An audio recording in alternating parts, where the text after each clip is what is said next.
morning, everybody. It's a pleasure to be here this morning. Tom is the grower of roses, so his business is producing roses that are, that come to nurseries.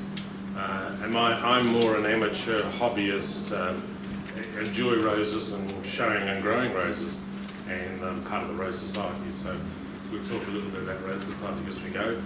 But we'd like to spread the knowledge about how to prune your roses at this time of the year, because I've got a couple of examples here to show you how we work through them. Nothing terribly difficult, just a few principles to follow, and we'll demonstrate them as we go. Just to start with, for equipment wise, the first thing is secateurs, good quality secateurs that are sharp. That's really the important thing for pruning, that these secateurs are sharp, and you sharpen them or have the ability to sharpen them as you go. And I will demonstrate sharpening a bit later, but you can buy these little blades at nurseries and mitre tens and places and keep them nice and sharp. So number one, essential. Number two is having some decent gloves, leather gloves, so that you, as we all know, they're very prickly. A saw to get into the base of them. Sometimes your secateurs won't get through the wood because it's too old and a bit hard, so we use a saw to go into the base of them. And particularly useful is loppers, because again, if you can't cut through with your secateurs, you can get a lot of leverage with your loppers and cut through your canes that way. So loppers are essential. I use a wire brush. This is a designed for roofs. This is to brush the base of the plant around the stem when I finish. That's a wire brush. I also have these, which are very useful. I got them a few years ago, and possibly somebody could go back into thinking about remaking them, because they're actually perfect. They're just cut protectors, because we all know that this is the area that gets particularly affected by your pruning in terms of sharp cuts and things. So if anyone is of a mind, they can take a copy of these and produce them. They're actually great. They're pretty simple, but they're ideal when you're actually pruning in the garden. I normally wear overalls, of course, so you don't really want to use anything that's going to get snagged. So cuffs are good. Also very invaluable in the garden, of course, is your keep yourself, have some company. Smaller little ones for smaller roses, also very useful. So what we'll do is I'll talk about pruning a large bush rose, and then Tom will talk about sprays and new plants, and when you've got a new plant, how do you plant it? And we'll more or less take, of course, all your questions. Take your questions even as they come, but at the end, anyone who wants to know anything, more than happy to oblige. So the principles of pruning, say take a bush rose, and which one do you want? maybe that small one here, Tom. And this would represent probably what's in your garden, or when you come into prune a rose, just how do we tackle it? So we identify firstly the dead wood or diseased wood. So the first thing you want to know about is what is dead and unproductive, so it must come out. So all your dead wood comes out. Then you look at anything which is too thin, and I use the little finger thickness guide. If the wood is thinner than your finger, it's not going to produce much flower next year, so it really needs to come out. So thin wood comes out. Anything which is diseased or got dieback, okay, that comes out. Anything which is looking really very old and worn out and not going to reproduce and give many flowers, so old wood comes out. I like to take about half of the plant away by the time I finish, so if this is the starting point, about halfway down is going to be the finishing point for your pruning. Like to leave 5 to 7 canes on the plant if possible. Not always possible because the plant is not producing that many, but that would be the ideal. And then I want to see the newest wood, that's the bright new growth, actually sort of stay and become the ongoing future for the plants. So basically it's about renewal. The whole point of pruning is to give you lots of flowers at the end of the day, so you take out anything that's going to be non-productive. So with this one here, and I hope you can see from down the back there, that there are several canes there which are looking pretty unhappy and actually dead. So yeah, so there's the dead one here. So I go take it off right at the base. So as you can, you can all see this one's dead. So non-productive wood absolutely comes out. Identify. Yep. Why does a whole branch die? Why does it die? Variety of reasons. Some of it would be dieback. So when you've made a cut, you haven't made it clean, or your secateurs weren't sharp, and then it starts to die down the inside, and it just keeps travelling down the stem. They also die back because they get old, because they get too old to be productive. And we can almost use the analogy of people where we're young and productive and produce, and then we get a little bit older and become less productive, and then ultimately we all get pruned out, don't we? So yeah, it's a question of age and timing.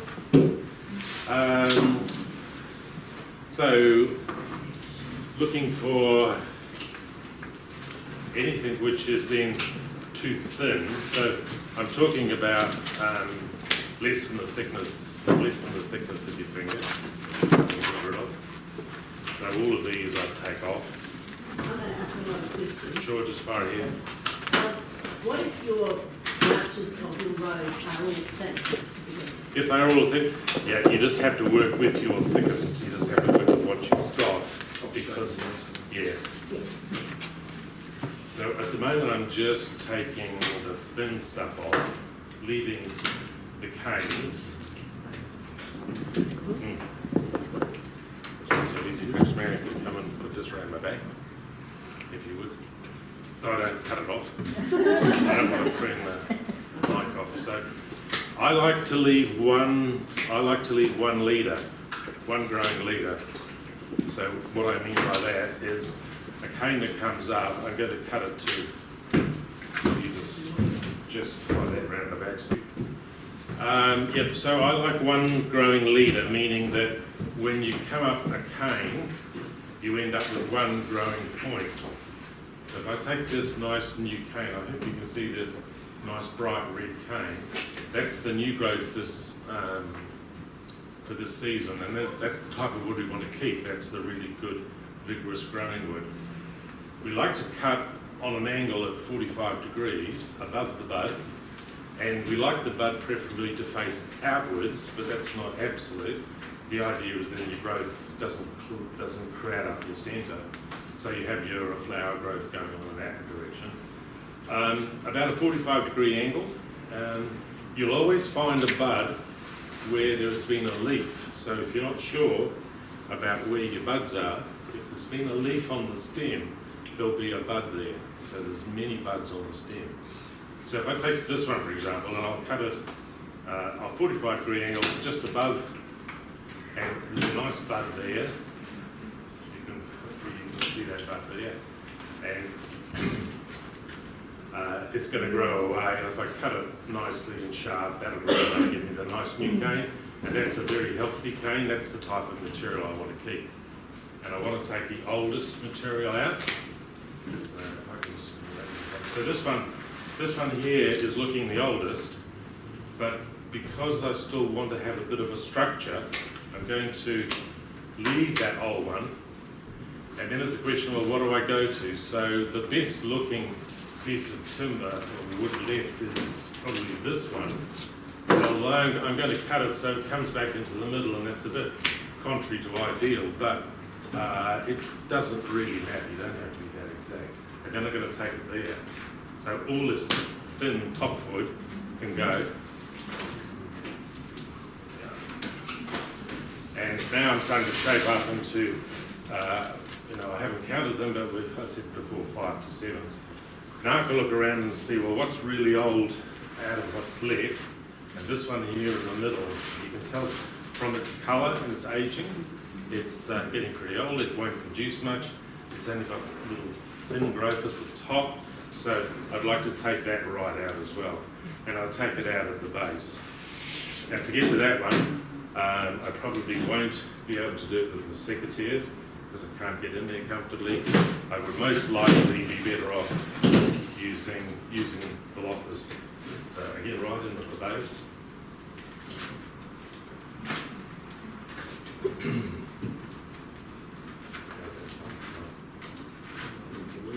Yes. Even the little ones sometimes are just more convenient. Just get in there. Even if you have a little pointy saw, you know, that might give That you one, or even a smaller one. Yeah. But those are ideal as well. Okay. So now they're reasonably well spaced. They're all single. They're all going to grow from a single point. That's just my preference, Anita. That's just something I do as a routine. But they will grow from all of these points down. Every point bud will grow out. These two are pretty close. I've got the option of taking one of them away or leaving both of them. This one's had a bit of didact, so you can see there's a bit of didact, so I definitely have to get rid of that.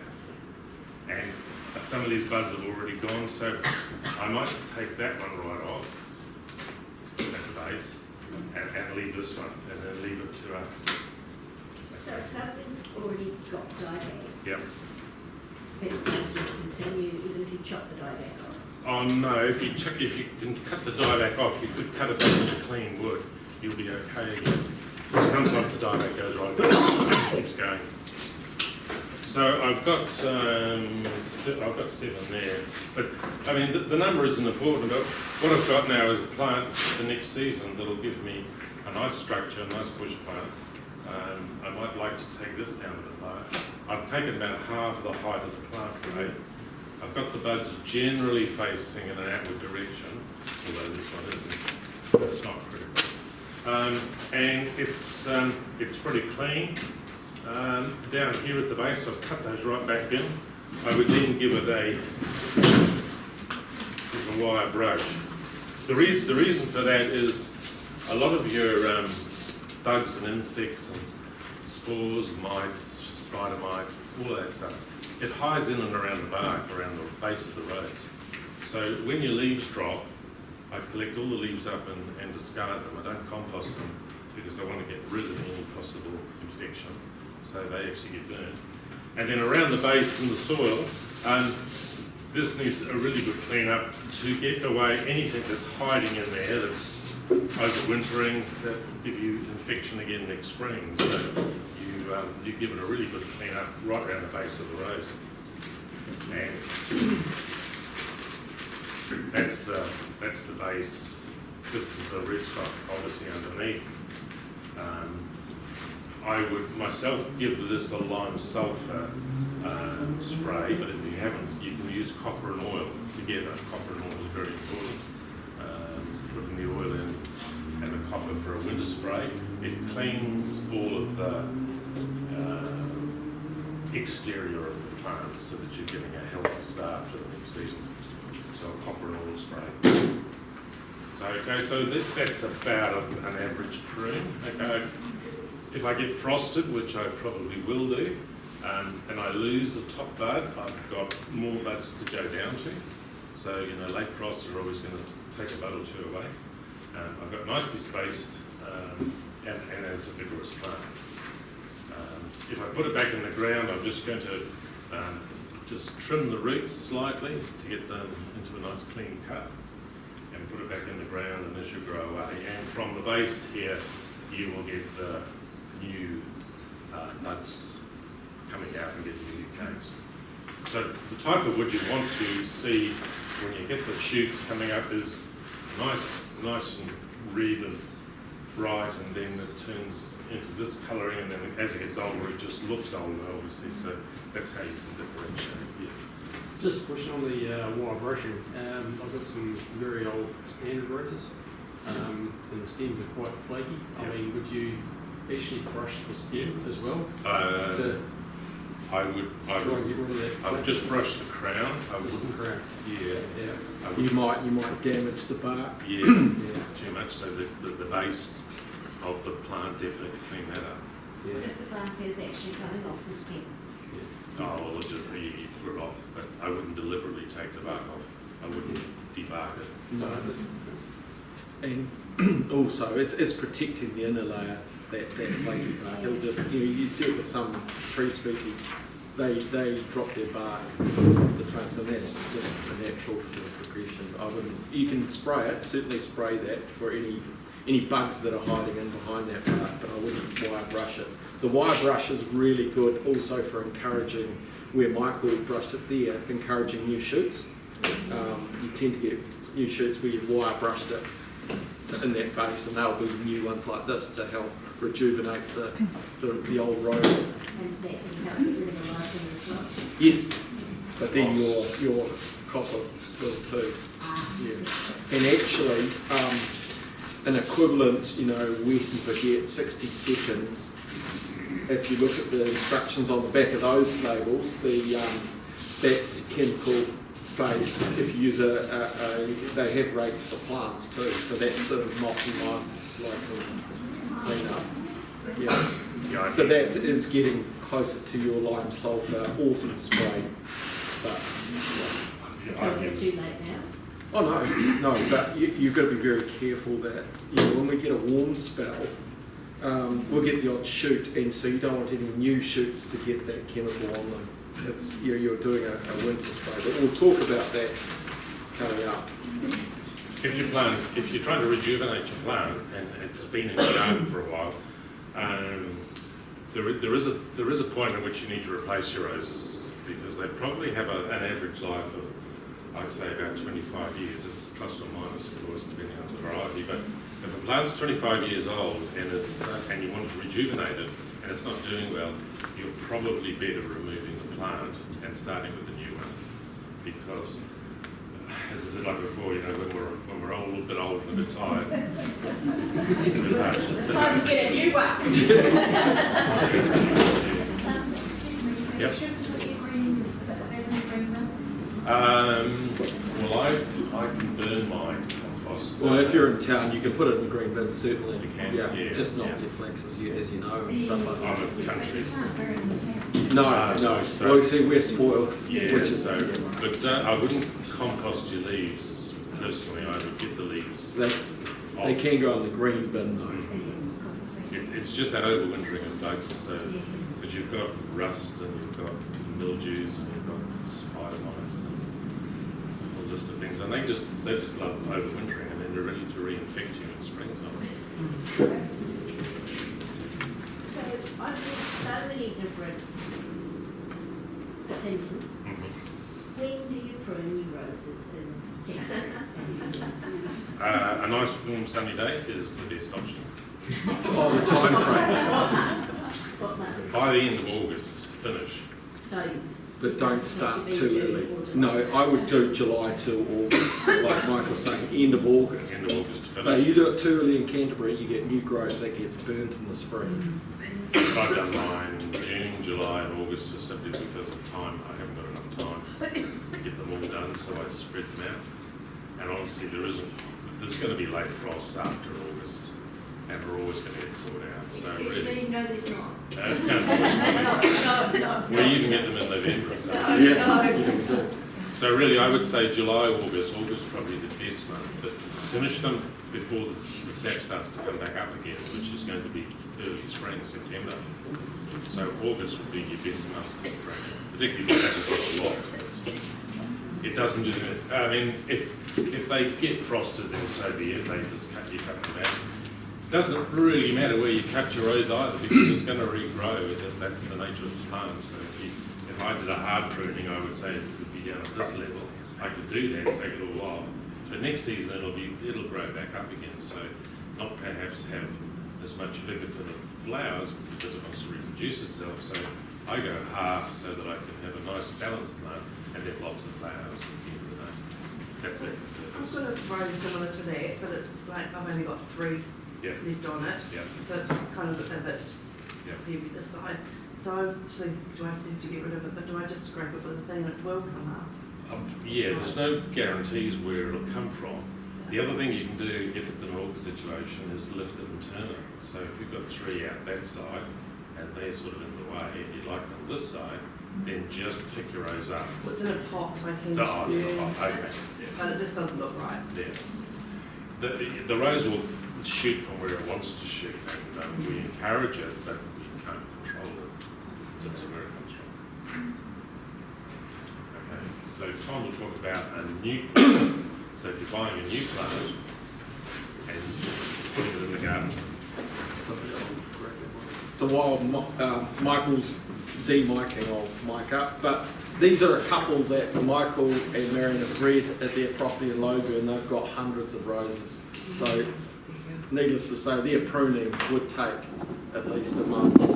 But it's an extraordinary large garden of roses that he's bred, or they've brought in for a show. So these are a couple that, this is a typical sort of size of a rose that would be in a garden centre ready for sale now. I've left these on purpose. The ones that you would see in the garden centre out there would have a lot more taken out of them, but sometimes they do leave too much wood in them from the nursery, and you'll find that there's a lot of twiggy wood in there. Excuse me. Hear me okay? Yeah. So these are a couple that these guys have bred. This one's called Cameo Cream, both Cameo Cream. So they are on a rootstock that we budded 2 summers ago. So every rose you get in the garden centre here is 2 years old, at least 2 years old, including the standard here. This is the same age as that, it's just on a higher rootstock. So they're all on a multi-flora type rootstock, our roses. I'm going to take this out just to show you what you will likely see at this time of the year. If you're buying a rose now, it's likely to just fall out of the pot, but it will, because it's been potted up for at least 6 weeks, have some new root fibre on it. So if you can, when you're planting it out now, just be very careful to try and not disturb it too much. There will be some root fibre, but if you get it in the ground straight away, it's going to be fine.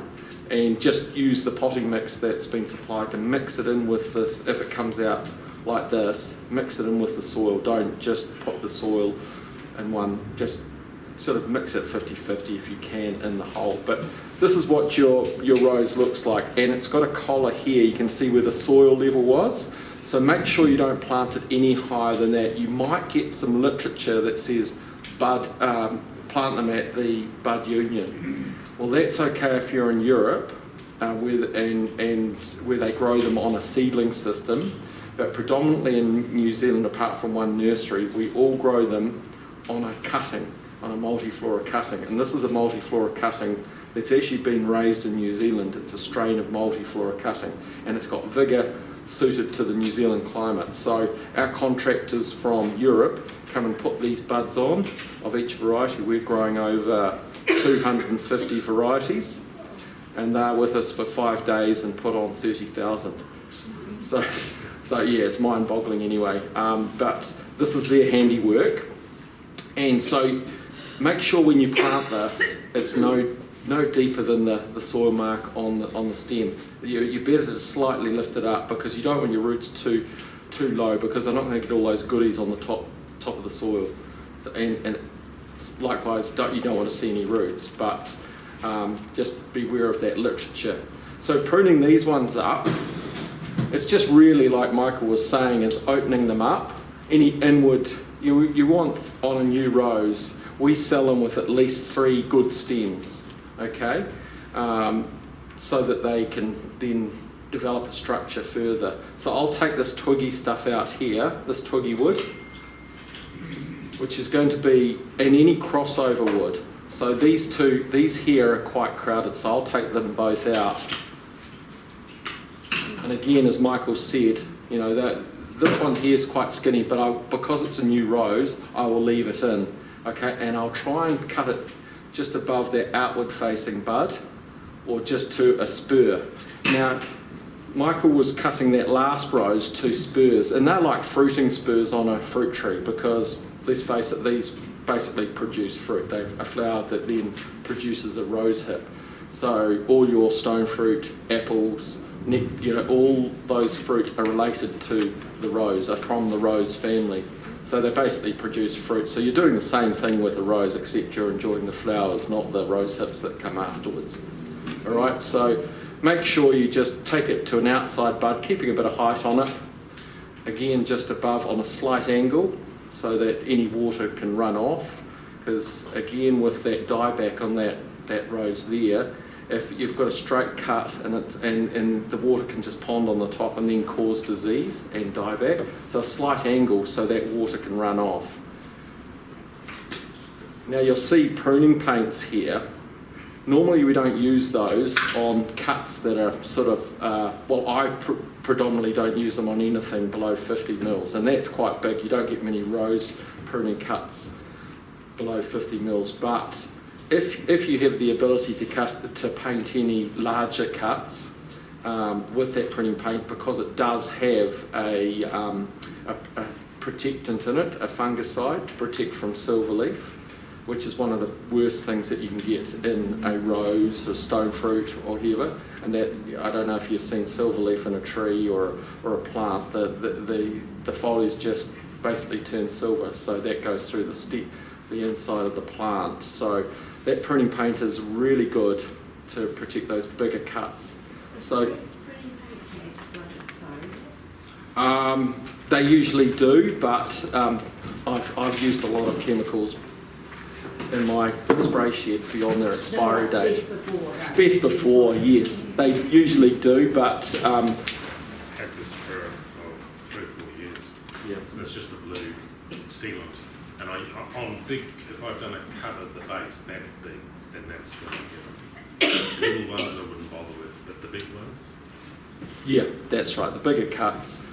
So on your gnarlier roses over there, if you're sawing off a big one at the bottom, I'd perhaps use one there. Making sure you're looking at your weather when you're pruning, that you've got dry weather ahead. It's not going to be chucking it down the next day. So you've got a few days, because sunlight is your best disinfectant to dry up the cuts. And so you've got some dry weather ahead. Now this one here is much the same. It's a bit of crossover. This new rose here, I'm just going to take out that twiggy stuff in the middle, opening up the middle. Just any of that twiggy stuff. Again, this is twiggier than an older rose, but I need to leave that structure there. And there's a bit of dead stick there. And I'm just again looking where I can to go to an outside bud. I might take that crossover one there. So on average, how often do you guys sharpen your secateurs? Every 5 roses? Thousands of roses. I've got these secateurs here which are due for another blade. I've had them for about 6 years and I'm on my 3rd set of blades. And I just replaced the blade, but then we are dealing with thousands, and we are pulling out of the paddock. We've got electronic secateurs for the bigger knobs on the top of the rootstock, but for the final cut we're just using the secateurs. Like these ARS have very good steel on them, like the Falcos, but the Falcos you're sort of getting close to $200, whereas these, for a good quality steel, around the $80 mark. So yeah. But yeah, I'm pulling these apart with just a spanner and cleaning them up first. I just give them a good scrub in the sink and put them on a stone, or use a stone like Michael's here, just to really on that edge, that one edge. Yeah. And just making sure they're tight enough too. And your spring, I'd give that a good clean too, that spring on these ones. These have a normal spring, but these springs here can sometimes get really filthy and then slow them down. But you can hear the blades together. Yeah. When you hear that, you know that they're close enough. But when you get a blade that you can see the distance between, you know that they need tightening up. So is that when they crush? That's when you get bruising on your stem. So you should be able to hear that blade sort of make a nice noise, I won't cut my ear off, but yeah, just, and if you push your blade out, you shouldn't see a gap between it, yeah, because that's a big thing for pruning. So yeah, long story short, I'm sharpening these every couple of weeks, and they're doing thousands of movements. So every rose is getting at least, in the nursery, at least 10 to 12 cuts. So I've got a bit of, yeah, at night my hand sometimes does that. So I stay away from my wife. What do you clean them with? I actually, well, I used to, before I couldn't find it, I used to put a bit of, and I don't do this at home, but a bit of oven cleaner on the end to get rid of all the vegetative material, but now I just leave them soaking in hot soapy water and then give them a scrub, not in the kitchen sink, which I used to do, but out in the laundry. Yeah, that seems to work, and then dry them down, and then pull them apart and sharpen them. And then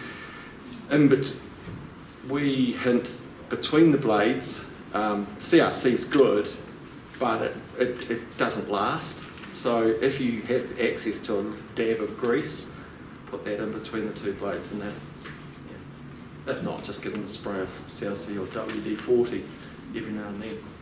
So you've got those new roses ready to plant out, and they shouldn't look any lower than that. I've probably left a bit of a stem there, but that's all you need to do to that. And with the standard rose, this is a standard iceberg, not one of ours, because we don't grow them anymore. But here, the wood is twiggy, but you don't want to take it all out. And so you want to just cut out any little stuff that's poking inwards on a standard, because a standard, particularly an iceberg, you'll get 3 flowerings off this a season. So if it's pruned before the end of August, it will be flowering in November, then January, February, and then April, May. That's the great thing about an iceberg. So again, to an outside bud, or closest to, because you want that to come up. And this will, triple in height over the growing season. Any crossover branches, just leave the strongest. I'm just, again, trying to get somewhere which is closest to going outwards. I'm not going to take that little one out because it's young enough, and Olivia wants to sell this rose, not... Got a couple of other 100 if you before you leave would be amazing. So that's all you need to do with that. But again, once that's a year or two older, that'll be thicker. And any of that crossover wood, twiggy stuff, but getting a good shape all around. And sometimes you'll find that if you've got it against a fence in a section in town, it'll grow out one way. Again, try and encourage, you don't want to dig it out all the time, but if you weren't happy with an old rose, you could dig it out and that might rejuvenate it. But again, try and encourage that growth all around the plant. Okay, so that's the standard. Now, yeah, far away. I don't quite understand.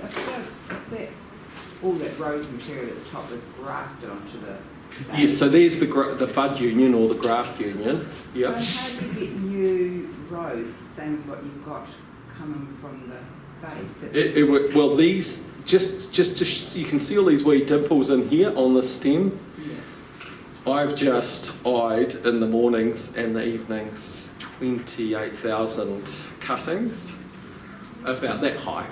Okay, so we take, with a Stanley knife, we take all the eyes out of that stem, all right? And when it's sitting in the nursery, this has a couple of buds of the rootstock growing in, and then they bud below that. There was a bud that didn't grow, but this is the iceberg, which is budded onto a multiflora stem. So every bud down here won't grow the rootstock away because it's been cut out with a Stanley knife and then grafted up here with the iceberg variety. They take a bud out of a current season's wood and put that in the stem in a T-cut, bandage it up, and the new rose grows away. That's what we do for budding. That's the quickest way of reproducing lots of plants. So at home, most people No, some, yeah, Michael does quite a bit of budding of his own, so a few people have a crack at it. YouTube it, yeah, have a look online, it's quite interesting. You can do it yourself, it's, yeah, semi-skilled. If you've got a bush rose that's Yeah. shooting from below the bud, how do you Yes. stop that happening? Okay, so you've got a sucker coming away. So this is where these eyes here haven't been taken out correctly. So someone in the nursery hasn't eyed out that with a Stanley knife deep enough. So that's always going to be a recurring problem. So you just keep an eye open for them and cut Yeah. them out, do you? Unfortunately, that's never going to go away. That should have been discarded in the nursery or when it was budded or when we lift the roses.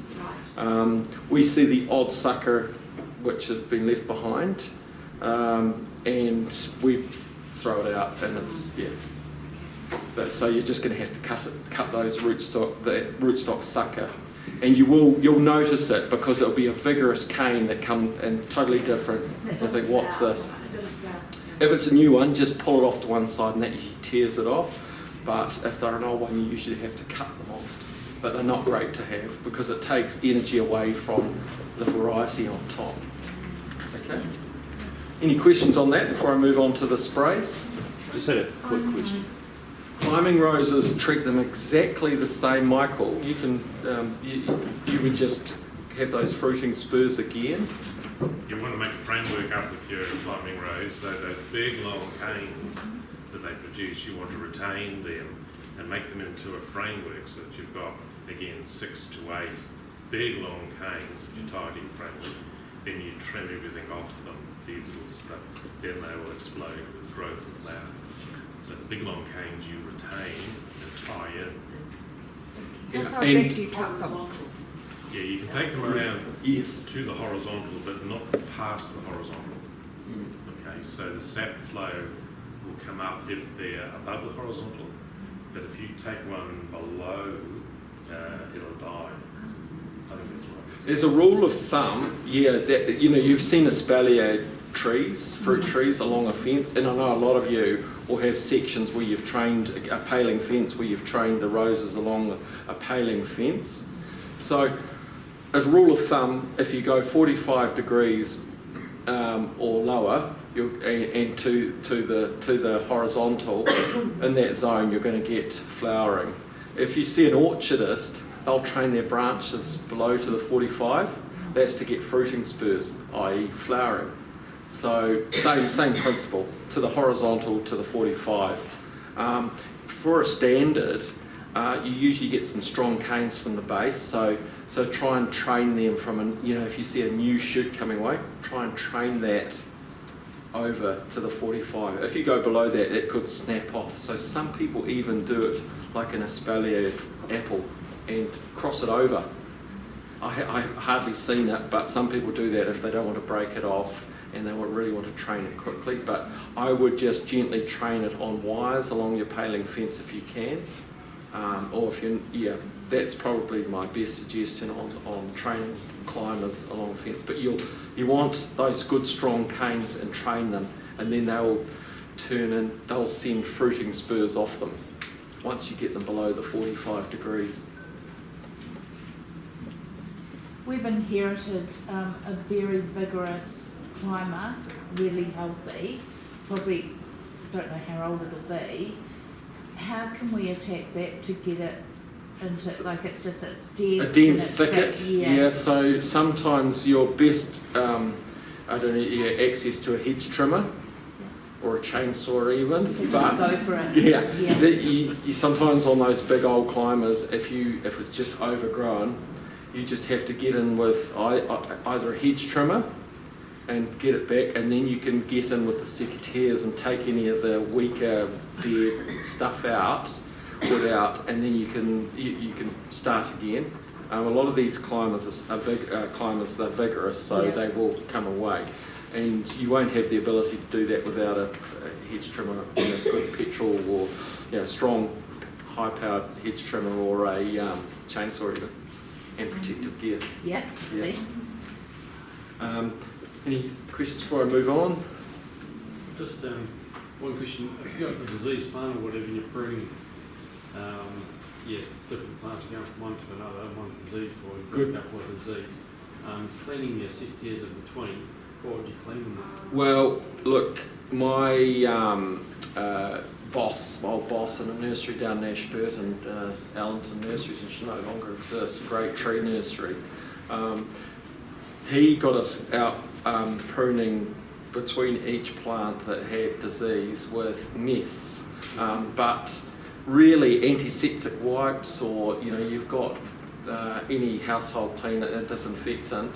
If you could wipe it with that, it's cheap enough with a rag. And but in the nursery, we don't have time to do that. We're just pruning straight through if we saw something. Yeah. So, but if you've got the ability to do that, yes.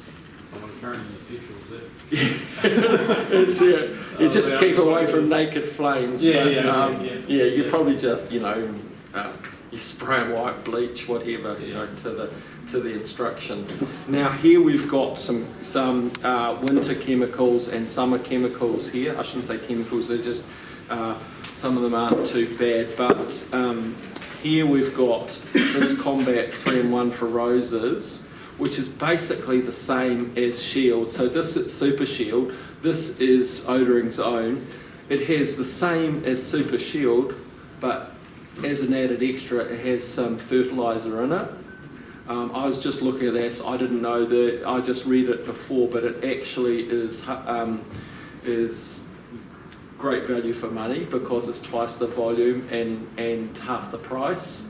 So that is good for your summer sprays. So it's got your insecticide, fungicide, and fertiliser in the same foliar fertiliser. It doesn't exclude your granular top dressing. So for the winter, once we've sprayed, Michael mentioned the lime sulphur. He does as an autumn cleanup, and I should have, but I just didn't get round to it. We've got our copper and oil. Now that's a great one to prepare you for the summer's growing season. Just read the instructions on your winter rate for copper. This is what you apply once you've finished your pruning, and that'll set you up for the spring.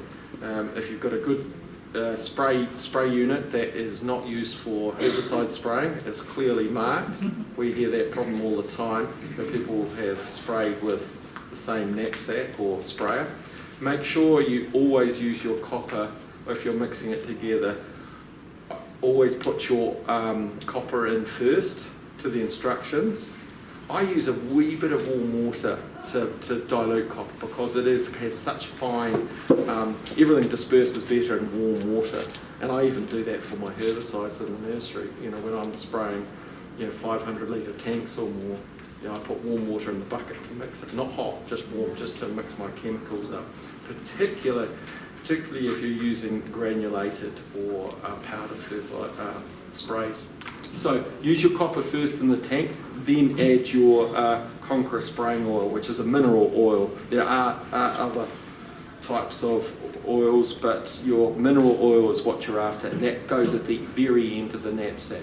If you have time, you can do a separate knapsack or your sprayer of oil if you're really worried, but you can do them together, but just make sure you mix that copper in well first, because otherwise it will it won't mix through the solution. The oil does at the end. So that'll protect you from your diseases and your insects. The oil will smother any overwintering eggs and just have a good smothering effect. The oil also will help control powdery mildew in the summer. But these, you can use both of them in the summer, but just be very careful of the spraying rates because they are different. Half the rate for copper, because otherwise you'll get burning. But this, I'd just put this one on straight after you're spraying, or just do it before you get any spring, do it before the end of August anyway, and then you can do your spray regime with your Combat 3-in-1 in the summer. Yeah, that's right. Could I say that if you love your roses and want to know more about them, we Canterbury Rose Society, we're not a big group, but we are an enthusiastic group of rose growers, and we meet at the kiosk once a month in the Botanic Garden, so it's quite central.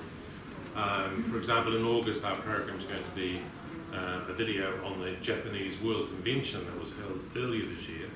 So we're going to see all of the new creations that the Japanese have come up with.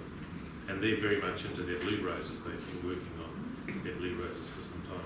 But if you like roses, enjoy them, and want to have more knowledge and share plants. It's a great little group that we've been involved with for a couple of years. Michael's been on for decades and president, but they have speakers on all different subjects, not just roses, which is quite good. And the kiosk is quite a great venue in the gardens there. Really easy. And one from Mona Vale, the main gardener from Mona Vale is going to come and speak to us soon. The head gardeners in the Botanic Gardens speak to us.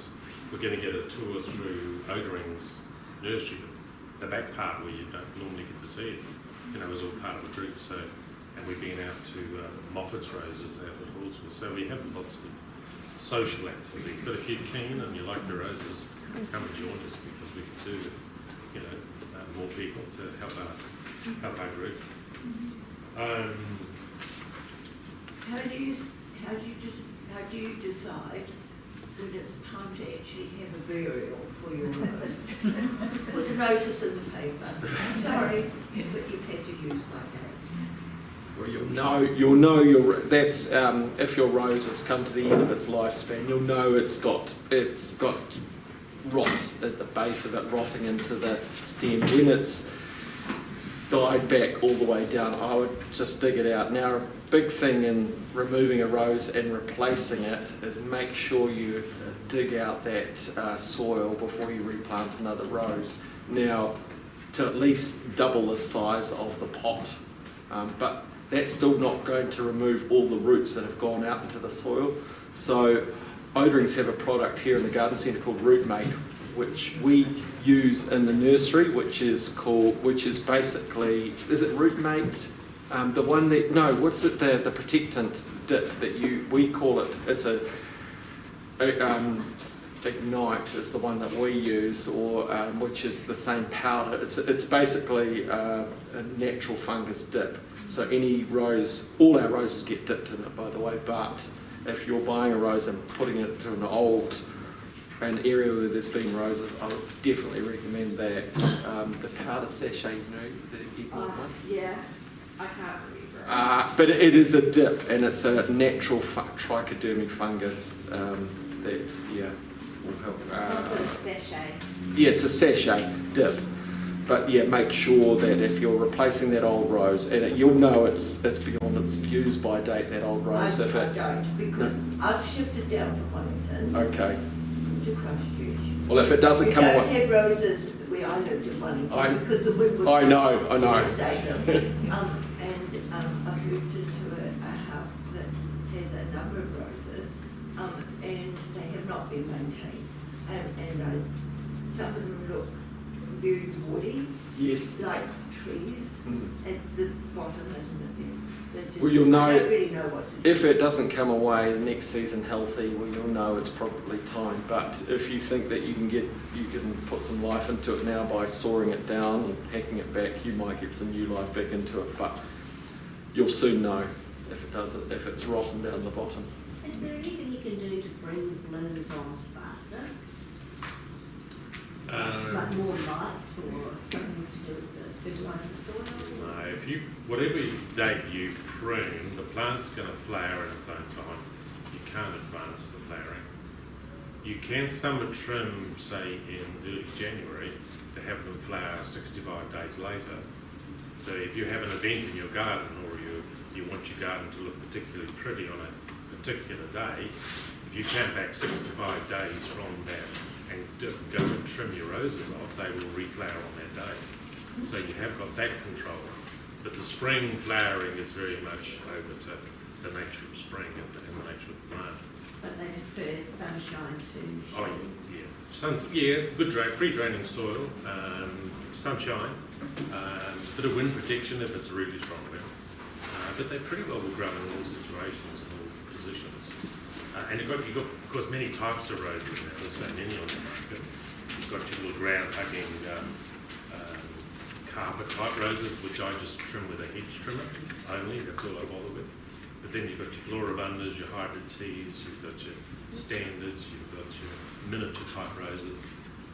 This booklet here is a rose review, so every year we publish this as a review. So all of the new varieties which come into the market, and there are many each year, they're reviewed by growers and actually written up so that if you see a rose and you like the look of it and the name of it, or you see it in the garden centre and you want to buy it, you can actually read a review on how it's done over the years, how it's rated. So these things are very handy. So our society, we produce this every year, an annual, which is full of interesting articles. We do a monthly newsletter, and The Rose Expert. a Rose Expert's Guide. So you actually get a booklet like this, which has got everything to do with rose growing.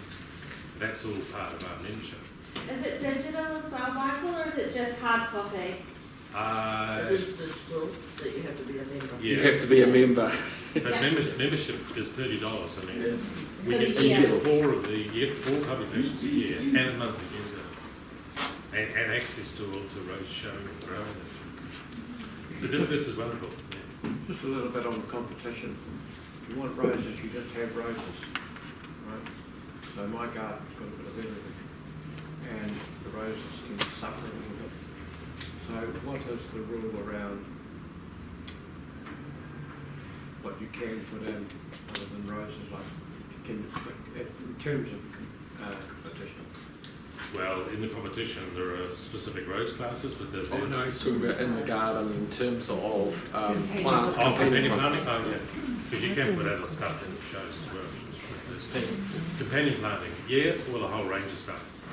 And there are some things which are recognised as being helpful to your roses in terms of prevention of aphids, bugs and diseases. Is there anything that are just complete no-goes that, or are likely to cause problems? Yeah, herbicides. Lavender, I've seen a lot of, lavenders are quite dense growers, and I see them around suffering standards, and they probably don't work together. So you've got to remember those plants are all competing for the same moisture, the same food. Yeah. So just bearing that in mind with the root zone. So if you're planting something, make sure that it's a good metre or two away from the rows. You can put ground covers down, but just remember that some are growth feeders, so you're going to have more water requirements for your rows if you want flowers. Otherwise, it's just going to suffer and go into disease mode. Can you pack peat straw too close to the base so that it's actually going to be a problem for the rose? We peat straw a lot. It's great stuff. I noticed that one day it was like too close. Yeah. Yeah, I suppose you want to give the crown a bit of green to produce its new buds and protect them when they come out. But yeah, I mean, that close is plenty, Yeah. And that's why I like to clean up my base as much as I can each time. One thing I'd say about rose growing in terms of the growth and with ruby plants, the key element to growing your roses is actually water. More important than anything else, more important than your sprays or your fertilisers. They must receive good water during growth to get them to produce well. Do you water the ground and Yes. stay away from the Yeah, leaves? yeah, as a rule, yes, because wetting your foliage encourages the fungal diseases, black spots, mildews. Because my partner wants to use a sprinkler all the time. I'm like, Yeah. no. And we, in the nursery, we use overhead watering. We have to use big guns in the paddock and sprinklers where we can't hand water on the containers, pots, because we just don't have time. But if you have the ability to water on a drip line or trickle, it's a system like that ideal. Yeah, because the less humidity around the leaf area, the less disease. So if you don't have time, you can use a You sprinkler. can, but just and don't do it in the heat of the day because you'll burn foliage. Do it, You spend so much time getting your flowers out nicely, and then if you go and water them intensely from above, then the stems start to cascade and the flowers go off quickly. So I'm strict. I do very much underneath water. Yeah. But I do a lot of watering, and that's why the roses do well. I've got free draining soil, so I just like water. So. And then fertiliser, I give them a nitrophosphate blue fertiliser feed. I normally do 3 in a full season. So they'll get a feed when they start to burst into growth, which might be October, sort of late October, when it's starting to get going, the sap's coming up. I'll give them Nitrofosca Blue, and that's available in any We manner. see it in the garden Yes, centre. any manner of names, but it needs nitrogen and so We use that in the nursery, Nitrofosca. It's got all the trace elements. I'm pretty sure that odorings, well, they sell it, but we'd use it in a lot of their growing. It just has got everything in it. You can see it rebranded as different types of fertiliser, but basically it covers all the nutrients and micronutrients that roses require. And again, you've got your Combat 3-in-1, which has it's fertiliser, seaweed-based fertiliser in it. You can use your fish and seaweed-based fertilisers, they're pretty good too. They help get rid of bugs with the fish in it. if you mulch, I can use any variety of mulch that I like, as long as it's not going to be hot or snowy. If you can pick it up and do this with it, the mulch, no matter what it is, whether it's pig manure, chicken, horse, cow, sheep, whatever. If you can do that with it and it breaks apart, it's a good mulch. Mulch will keep your surface nice and cool, keep your weeds down, hopefully, but more importantly, keep the ground roots cool. Not so much nutrient value mulches, but they're more for your cooling of your ground and keeping the beds nice and comfortable. Even bark will do very well as a mulch. So lime, I sometimes do a pH test. They're pretty easy to do. But roses like 6.5, which is a bit of an average soil. If you live anywhere where your pH is lower than that, like the low 6, then you really need to add some lime to your ground. So if your soil is really too acidic, the roses won't do so well. But most gardens, I would say, have got an average of 6 to 6.5. That's a big one. I mean, we moved to our block, and I'm doing this on a larger scale, 13 years ago, and it was owned by a farmer before then, but we had to put 10 tonnes of lime per hectare to bring the pH up to a level that's suitable for grass growing. So it's your cheapest fertiliser is lime, is to get that pH, and that makes all those nutrients available to the plant that wouldn't otherwise be if it was too acidic or too alkaline. 6 to 6.5 still acidic. 7. Yeah. But 6.5 is okay for a rose. Even 6 is all right, but below 6, I'd be thinking. What about 7 above alkaline? Oh, 7 is all right, but not over 7. Probably I'd say 7.5 is too much. It's good for truffles. And we also have a pH meter, that will be very exact to use, so you know exactly what the soil is. So ladybugs are good for roses. Mm-hmm. I'm real novice. I've got little black ladybugs. Are they good for roses, or is this something that tend to be anyway? Yeah.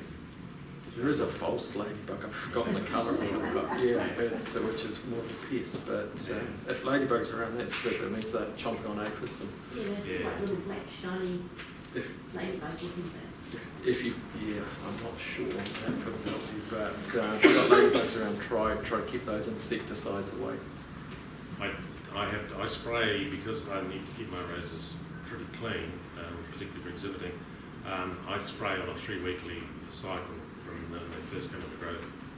So I'm putting on an insecticide and a fungicide, and that keeps me pretty clean. I do the cleanup in winter, and then I go into this type of thing from the first leaf growth right through the season.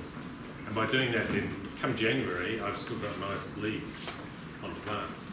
Whereas a lot of people, if they haven't done a fungicide or if they haven't watered enough, the leaves are all falling off their plants. Come January, it's too hot, they get stressed, leaves fall off. Yeah. So unfortunately, the program of breeding in the world is still trying to make roses as healthy as they can, but they still haven't. They still need a little bit of loving, tender care. There are a variety of roses which are healthier than others in terms of no spray. Once again, we've got lists of those in our review books. You can see the 10 most fragrant roses, the 10 healthiest roses. You will find a lot of roses out in the garden centre here are good healthy roses that don't require a lot of spraying, because in our catalogues over the last 35 odd years that I've been growing, we've got rid of so many unhealthy roses just because they cost us money. If they get sick and die in the nursery, or our pack out is very poor on them, we'll discard them. If they're healthy and they usually grow hardier, they'll be in the garden centre here. And I'm pleased to say that with Tom Gilroy's nursery, Odorex would probably have 95% of our stock comes from Tom. So it is good, healthy, locally grown stock. And as members of the Rose Society, you can come and visit the fields. Yes, absolutely. We have field days at Tom's, so we all go out and look at the new roses and look at how they're budded, so you get to see how a rose is made. Yeah. What's that must smell amazing. Yeah, I don't get a chance to really. It's good. No, because we actually, sorry Michael, we actually grow them for the growth. So our fertiliser regime has less potassium focused on the flowering, more into the nitrogen for the growth. So as soon as you see the flowers appearing, we chop them down for the next bit of growth, which my wife also sells a few cut flowers, so she doesn't like that. But yeah, we have to encourage structure.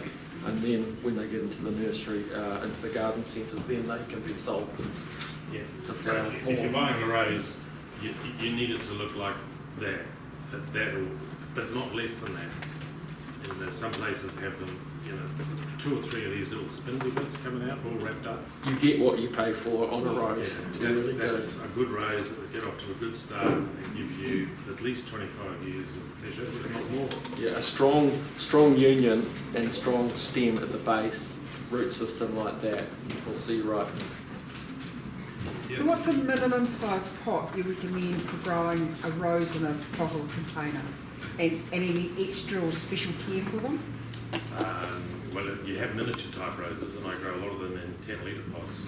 That's miniature type. Yeah. But if you're going into a rose that's a bush rose, you would want Minimum. Yeah. But I've got these big plastic buckets which are about, say, that round, that deep. So I can put a full plant into there, and it'll do quite nicely. Anything smaller than that, it's going to get root bound and stop growing. And roses are gross feeders, so you'll have to, I would suggest, take it out end of each season and repot it, give it a root trim. You're almost like semi-bonsaiing it, but they are such that those roots will fill up that pot. Even this one here, if you've got a standard and something like that, if you don't repot it every season, that's just going to cause you trouble watering. I mean, I don't like container culture because they just require too much watering, but I've got root bound plants on our deck that just I haven't got round to repotting, and they just suffer. And then the mites and everything comes in. If you're pruning use thickets, which I do probably after about, say, 2 hours work. If I've done 2 hours of pruning, then I'll have a sharpen up. So just simply you apply at about a 45-degree angle and just touch up the blade and get it sharp again. It's as simple as that. But you need a stone, and as Tom said, the blades are interchangeable. As long as they're nice and sharp, you get a nice easy cut. I will prune this big one if you are happy for me to do so. How are you going? If everyone's happy, I'm happy. Who doesn't want to learn how to do more? It's a bigger one, so be happy with that. Would you want this? Yeah. It'll just the best way to learn pruning is just do more and more. Go and do it. Because you won't kill it. You won't kill the rose. And if we could use hedge trimmers on them in the nursery and mulches and to cut them down. Yeah, it's actually just getting started, eh? Yeah. Like I teach a lot of people how to do this, and first they're a little bit timid and shy, and that you sort of leave a bit too much. But I tell you what, the second year they're hard. It's just practice makes perfect. So my routine at home would be to go through with my hedge trimmers and actually take off at least the top of all of my roses before I start on them. Just simply, I want to get rid of all of that surplus material. And if there's leaves on them, it's hard to see where you And they're very forgiving. They're so forgiving if you make a mistake. So my hedge trimmers would come about here and just go, straight through it. So that's all come off straight away. That saves you. I hope you can see, again, dead and disease stuff. So, this one's obviously dead. That one there is dead. So they definitely come out. Yep. And then you can look for, what's your nice new growth? Again, this is a lovely new cane that came last year. So that's the future of the plant. That's a good one. This one over here is also a nice new cane. And then I look at how old the rest of them are, and then you can sort of gauge what's the oldest, and if you can dispense with it, then do so. And if it's too thin to be of any use, once again, take them off the base. So, again, too thin. I'll take that dead one off around there. So this rose is Happy Stevens. So it's 10 years old now, this rose. It has been 10 years. So I can either do that, or I can use the lotus. I want to get as close into the base as I can. Even that's going to be, so I'm better with the saw, because there's not worth straining them. Busting the 60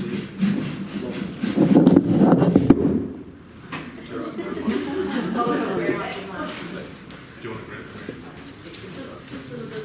Yeah, I can saw it. Because if this is in the ground, it's much easier because the plant's still. And when I've done a cut of this size, like I say, I might want to actually put a bit of pruning paste on that one because it's quite a reasonable size. And simply you do that, rub it in, cover it, and let it dry. So that's when I would use a pruning paste. Another deep one was this one right here.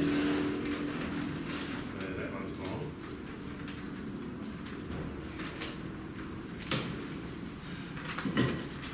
Taking off all the side spurs too. I don't always make a judgment call until I've actually had a good look around the plant. Michael, just the dead one that you just took off, underneath that there's another dead bud that's obviously been cut previously. Yeah. Does that need to come off? Yeah, if you can get that. When it comes to clean up, yeah. This is the one I like. So there's a nice bud. I'm cutting about 45 degrees on an angle and just to 1 litre, so all the back can go away. Come around to this one. This one's getting fairly old. It's got not a lot up here going for it. See the dieback? Lots of dieback there and there. I could almost dispense with that because I've got enough over here. So probably that one can go now.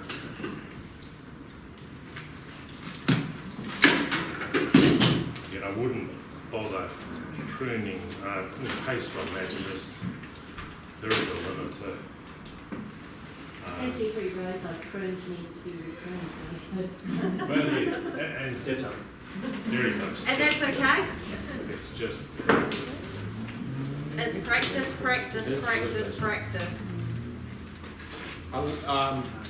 You can get, if you're finding even cutting these branches too much, you can get electronic secateurs. They just don't quite cut as cleanly as, say, these ones here.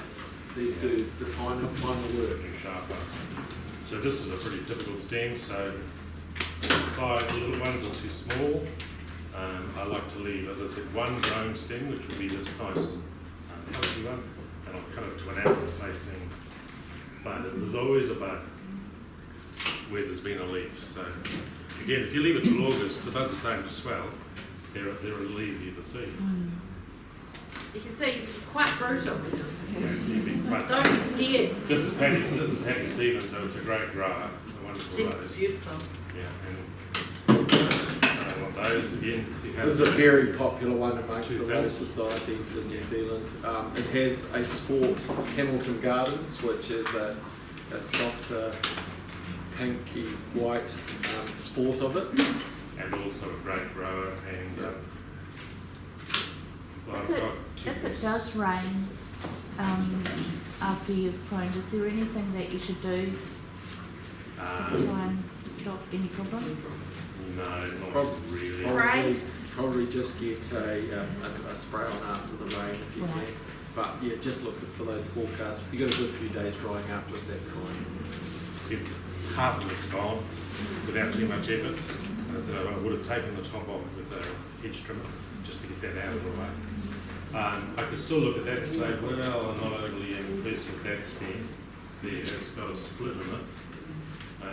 But there'd be no harm in leaving it for another season. So if in doubt, leave it, give it another season to grow. But the good ones are this one and that one. They're the nice ones. And hopefully they will also give me some new growth. I would clean up the base there and again brush it down, cut all those back a little bit more. Actually that start would actually come right off. But I would actually need my chainsaw for that because the loppers won't get through. This saw will possibly get through it. But I've got a little, those little chainsaws you can buy these days, they're very handy. And a little chainsaw would go nicely in there and just take that stub off, and then I would want to seal that one. Who doesn't want an excuse to get something like that? That sounds like fun. And that's a great rose. That's a rose I would highly recommend to anyone. Still got them on special for about $265 at the moment. There you go. Practically a bargain. You don't have to go single. I do as a habit, but if you want to leave them with a Y or several, that's okay. But it really doesn't matter because they're all going to grow. All these bugs are going to come out. You just want them to get roots and grow up. I believe in just the bucket. What's the name of that rose? This one's Paddy Stevens. Paddy Paddy Stevens. Stevens. Yeah. Sometimes I get growth coming out underneath the stuff. Yeah, it sometimes will come under here. Yeah, Under here. is that okay? Yeah, as long as it's this type of wood material. Yes. And we talked before about suckers. The suckers will have a lot more leaves on them, like 11 or 13. Seven? Yeah. So your normal leaves on your rose are 5 leaves, but the suckers, it's a lot of stock coming out. They'll have a lot more leaves on them. They grow fast and they're a different colour.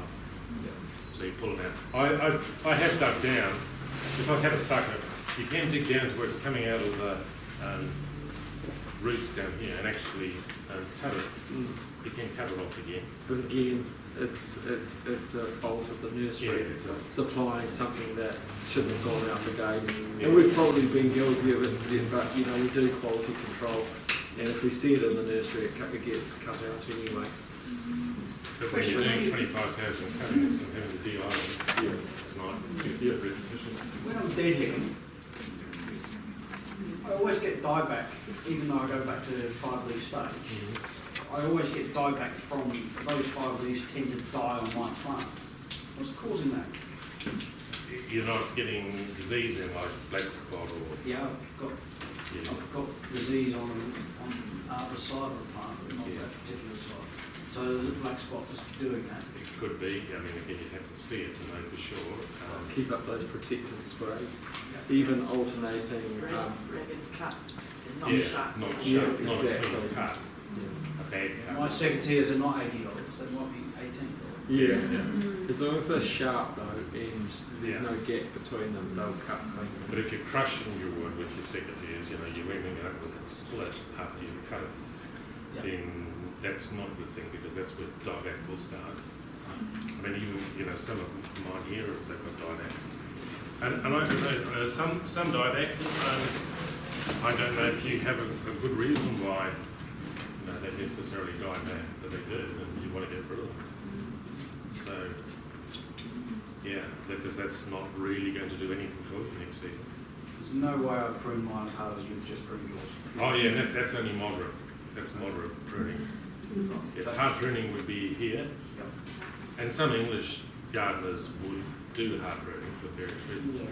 And they'll just rebound, they'll grow back again, but you won't perhaps have the same enjoyment flower-wise because they're putting all their wood energy into growing wood back again. I think the old boy that owned the house before me put a lot more time and effort into roses. He obviously cared for his garden. Yeah. Because I don't actually know what I'm doing. Well, you Yeah. As dug I've it just out. found out. You dug it out. I only call that moderate pruning. That's just, yeah. Tip pruning is when you're just tipping. Moderate's taking, say, halfway. Hard pruning is when you're going down, say, two-thirds away.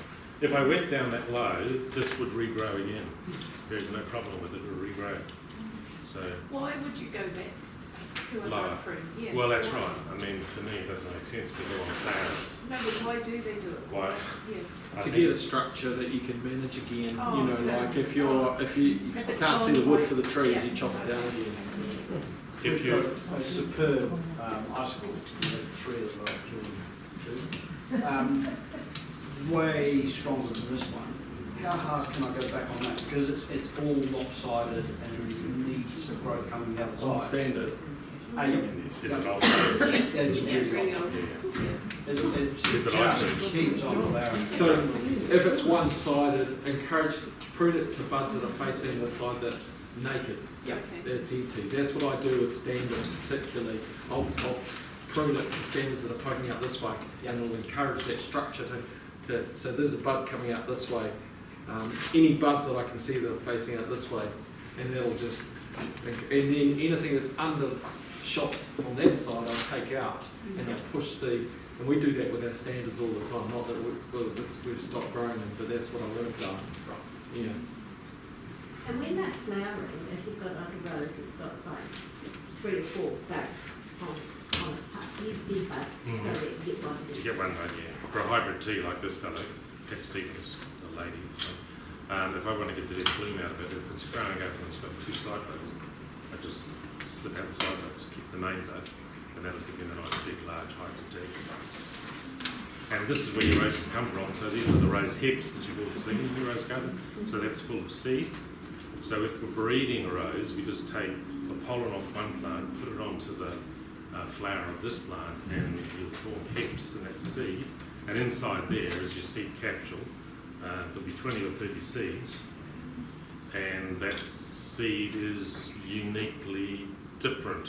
So if you plant it and grow it, that's where your new varieties come from. You can also eat that flesh. Yeah, vitamin C. And it's high vitamin C. So your rose breeders around the world are actually making crosses deliberately to get the seed to sow to make new varieties. That's how they come about. Yeah, that's the question. Right.